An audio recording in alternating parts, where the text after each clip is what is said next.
চলে এলাম তোমার শহরে। তোমাকে তো এখন অনেক হেভি লাগছে। কেন, তখন বুঝে খারাপ লাগছিল? না, তখনও সুন্দর লাগছিল। অবাক লাগছে, ছবির থেকে তুমি ফেস টু ফেস অনেক সুন্দর দেখতে। তাই? এরকম হঠাৎ করে বলা নেই কওয়া নেই তুমি খুলনা থেকে ঢাকা চলে এলে কেন? তোমাকে সারপ্রাইজ দেবো তাই। এটা আমার কেমন সারপ্রাইজ? কেন, তুমি সারপ্রাইজ হওনি? না, তা তো হয়েছি। তা আমার কোনো প্ল্যানিং ছাড়া, কোনো স্পেশাল ডে ছাড়া তুমি হঠাৎ করে চলে আসবে, আমি তো ভাবতেই পারিনি। আগে ভাবোনি, এখন ভাবো। আজ আমাদের ফার্স্ট মিট। ছবিতে যতবারই দেখেছি না কেন, সামনাসামনি তুমি সত্যি অনেক অপরূপ। ওই এবার খাও তো। এই ছেলে, এই আমার কথা শুনতে পাচ্ছ? এই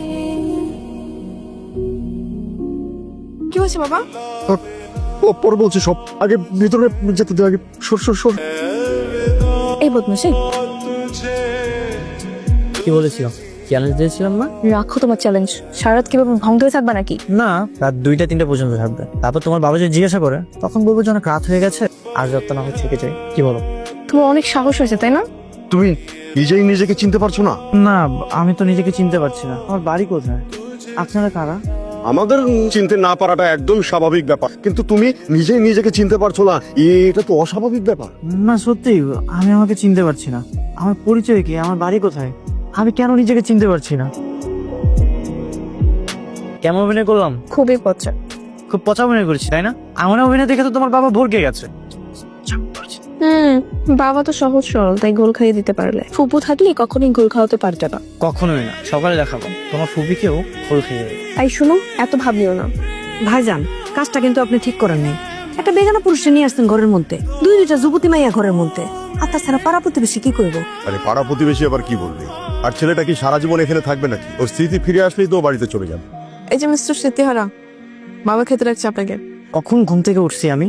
আমাকে কেউ খেতেই রাখতেছে। খাওয়ার জন্যই তো ডাকতে আসলাম। নাম কি তোমার বাবা? ও তো নাম জানে না, কিছুই মনে করতে পারছে না। আমার নাম কি? আপনারা কারা? এটা আমার বোন, আর এ হচ্ছে আমার বোনের মেয়ে, মানে আমার ভাগ্নি। আর এটা হচ্ছে আমার মেয়ে তানিশা। শুনো, বাবা যখন জানতে পারবে তখন কিন্তু ব্যাপারটা অনেক সিরিয়াস হয়ে যাবে। তুমি এখন যাচ্ছ না কেন? এক সপ্তাহ তো হয়ে গেল। আরো কিছুদিন থাকি, এখানে তো অনেক ভালোই আছি। তাই না? বাসায় কেউ টেনশন করছে না তোমার? আমার বাসায় তোমার বাবা আছে, আর বাবাকে তো আমি বলে এসেছি আমি আমার ফ্রেন্ডের বাসায় আছি, অনেক ভালো আছি। আর মা? মা কিছু বলবে না? মায়ের সাথে আমার কথা হয়, কেন? কারণ আমার মা নেই। কই, তুমি তো এর আগে কখনো বলনি। হ্যাঁ, তোমাকে বলা হয়নি। আচ্ছা বাদ দাও না, চলো আমরা দূরে কোথাও ঘুরে আসি। আজকে আমরা অনেক দূরে। তোমার বাবা যখন জানতে পারবে আমি ভাইয়া নাকি ছাইয়া, তখনই তো হবে আসল মজা। হায় আল্লাহ, আমার সালমান খানের কি হয়েছে? কিরে তানিশা, ওর এই অবস্থা কি করে হলো? বাবা, ওই ছোট্ট একটা অ্যাক্সিডেন্ট, ওর মাথায় অনেকটা লেগেছে। আমার তেমন কিছুই হয়নি।